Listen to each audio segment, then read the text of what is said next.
They come in an array of colors and are one of the most beautiful flowers you can grow in your home garden. Let's look at growing chrysanthemums or just mums. Now you can buy chrysanthemum plants from your garden center. They are usually sold in areas which have plants that require indirect light. However, you can grow chrysanthemum outdoors. You can grow them in full sun as well as in partial shade. And chrysanthemums belong to the dahlia family. This also includes flowers like the sunflower, daisy, and zinnia. But they come in a lot of different variations. There are a lot of types of chrysanthemums that you can find. So you can get a plant from your garden center and then just plant it in the ground. In this case, you can see that there are about 4 plants in this one container that was available in the garden center. So you can either split them or you can plant them as a whole. Now I recommend that you plant all of them together because it creates a nice bouquet of flowers. It looks quite beautiful. And there are very nice bright colors available for the chrysanthemum plant. And here you can see one more chrysanthemum plant that we had is being planted in our atrium area. This was like a courtyard area which receives indirect light, not full sunlight. However, I have found that chrysanthemum grows very well either in full sun or in partial sun.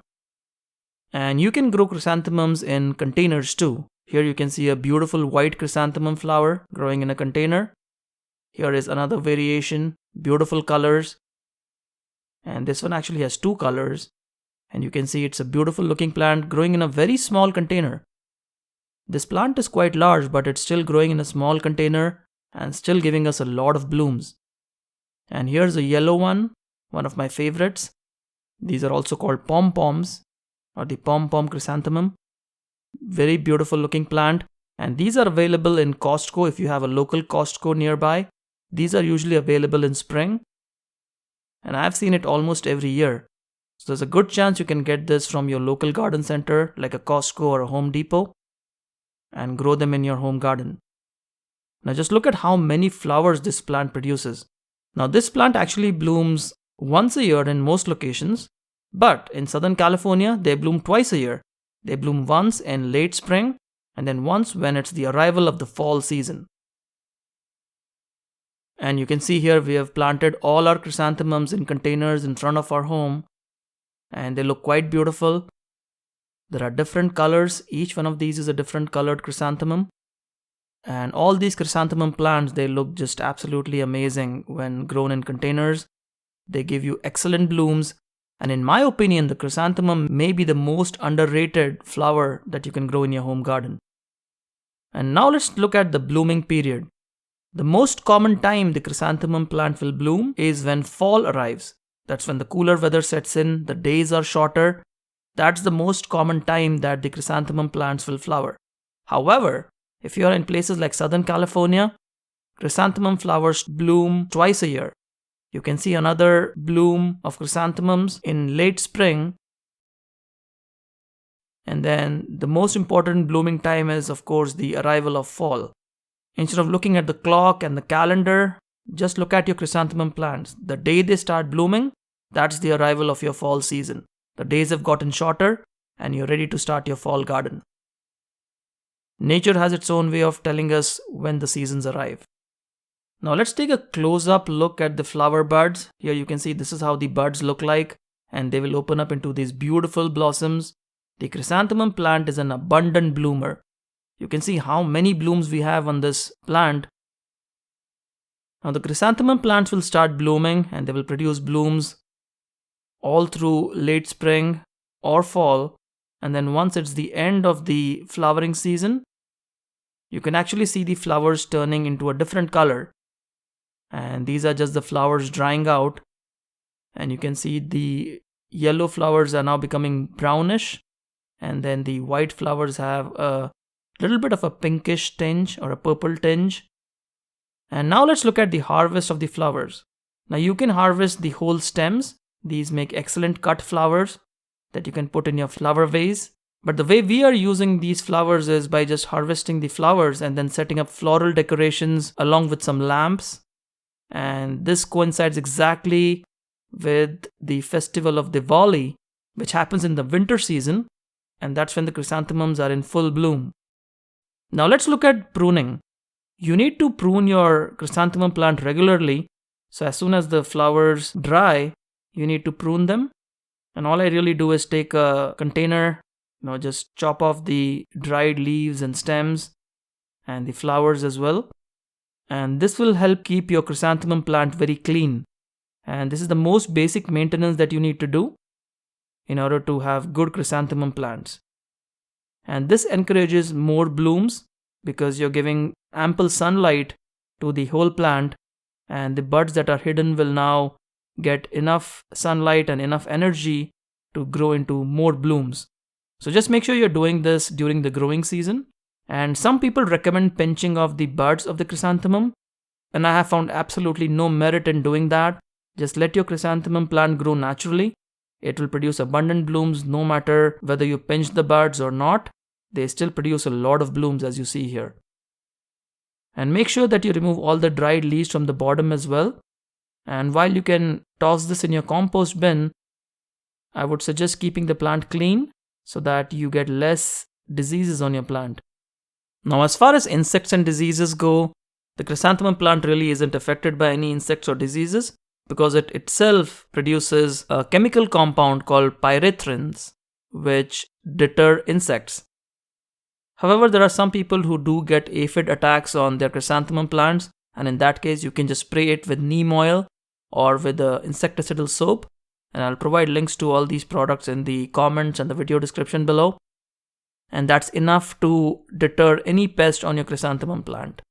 Now, the other maintenance activity you need to do for your chrysanthemum plants is to make sure they are well organized. When they grow, they will sprawl and become an uncontrollable bush. In that case, you can just tie them up. Just use any kind of a string to tie them up, and they look very beautiful. They look much more organized, almost like a bouquet of flowers just growing right from the ground. And I have found that just doing this simple step gives you very good looking plants. Now at the end of the season, you're looking at a very hard pruning that needs to be done. And this needs to be done during the first or the second year of growing the plant, where you completely remove the plant till the base. Now remember that the plant still has a lot of roots in the soil, and you can also see a lot of small shoots that will eventually grow into plants. And every year I do this, and every year the chrysanthemum plants come back vigorously during the spring season. Now while it's okay to do this for the first couple of years, I'll show you what you need to do after year 2 or 3. But you can see here all the plants are pruned very well, and this will now be ready for the next season. Now after year 2 or 3, depending on how quickly your plants grow, it's important to repot your chrysanthemum plants. So what do? We take out the whole plant and then we split the plant. Now this is also one way of propagating the plant, where you can just take the plant and then break it into pieces, each of which will become a separate plant. And the idea here is to remove as much potting mix as possible. And the reason for doing that is to make the chrysanthemum plant's roots a little shorter so that they can grow back again when the next growing season comes in. So we are trying to salvage the potting soil as much as possible. All these roots that come out of the potting soil will go into the compost bin, and all the plants that are remaining will be put back into the container. The main plant will be put back into the container which it replaced, and all the other small plants can be used to plant in other locations of your garden. Now in the container mix, we are amending the container mix with some other things. So in our container mix, out of everything that we salvaged, we are adding some peat moss, some perlite, and some compost. We always have homemade compost on hand. If not, you can buy compost or potting soil at your garden center. But we just amend it with more of the same mix: peat moss, perlite, and compost. And this is an excellent growing medium for chrysanthemums. The compost itself provides a lot of nutrients. You can add earthworm castings to your potting mix for more nutrients. And you can also add some kind of a fertilizer, like this knockout rose fertilizer, which I really like, an organic fertilizer that will help feed your chrysanthemum plants. And this needs to be added once when you're mixing the potting mix. and about 2 or 3 months in succession after that. Now here are the plants. You can see there are a lot of plants that we got from splitting our plant, and this is one way of propagating the chrysanthemum plant. Now there's another way of propagating the chrysanthemum plant, and that is by cuttings. This plant is extremely easy to propagate via cuttings.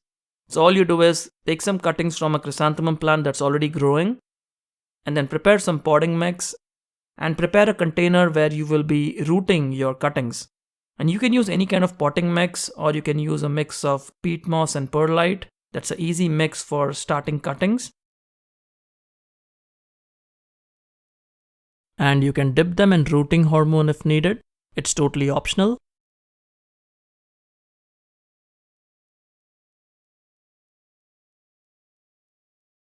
And all you do is just keep your cuttings well watered for a few days, and they will grow into individual plants that you can repot or replant elsewhere. Now we got our chrysanthemum plants to our new home as well, and as you can see, they survived the move and they're growing very well. Beautiful looking chrysanthemums. These are dual colored chrysanthemum plants, very beautiful looking ones. And we have several other colors. You can see here, these are quite beautiful plants. And the flowers are just amazing. And once again, chrysanthemums are one of the underrated flowers that you can grow in your garden. And they are of so many different types and varieties that you can really have a very productive garden. And remember, this is a fall bloomer in most areas. Look at the flowers, they are just absolutely gorgeous. So there we have it, folks. That was our episode on growing chrysanthemums or just mums. Let me know if you like growing this flower and what do you use it for. Make sure you hit that like button, and if you're not already a subscriber, hit the subscribe button and the bell button to get all future notifications. We'll see you again soon. Happy gardening.